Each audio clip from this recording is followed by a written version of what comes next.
BRS नेता के कविता को नहीं मिली राहत। कोर्ट ने 15 अप्रैल तक सीबीआई हिरासत में भेजा। जाने शराब घोटाले पर सीबीआई की पूरी थ्योरी।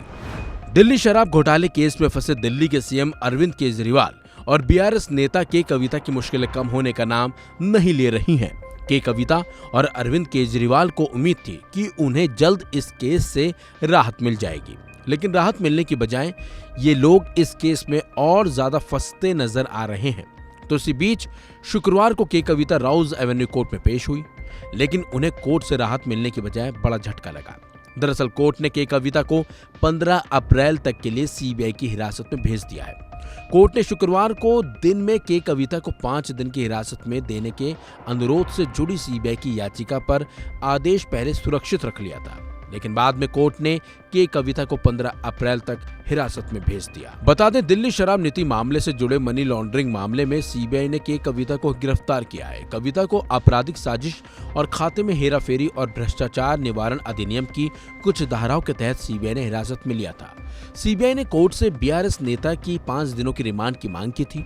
अदालत में सुनवाई के दौरान सीबीआई के वकील ने कहा कि आम आदमी पार्टी को 100 करोड़ रुपए के रिश्वत को अरेंज करने में के कविता का बड़ा रोल रहा है। वो मुख्य साजिशकर्ताओं में से एक हैं। एक बड़े बिजनेसमैन ने दिल्ली के मुख्यमंत्री अरविंद केजरीवाल से मुलाकात की और सीएम ने उन्हें आबकारी नीति के जरिए सपोर्ट का आश्वासन दिया था। इस मामले से जुड़े कई आरोपियों के बयान दर्ज हुए हैं। वकील ने कहा कि होटल ताज में इन लोगों की बैठक हुई थी।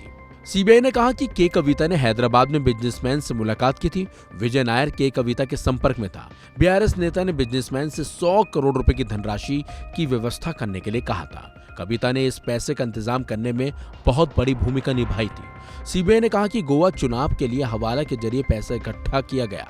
हमने व्हाट्सएप चैट भी फाइल की हैं। पैसे आप गोवा से जुड़े एक व्यक्ति को दिए गए थे। जांच एजेंसी ने अदालत में कहा कि के कविता ने दिल्ली में शराब नीति मामले में बातचीत करने के लिए शरद चंद्र रेड्डी को आगे किया था। सरकारी गवाह दिनेश अरोड़ा ने अपने बयान में पुष्टि की है कि अभिषेक वोइनपल्ली ने बताया था कि विजय नायर ने 100 करोड़ रुपए दिए थे।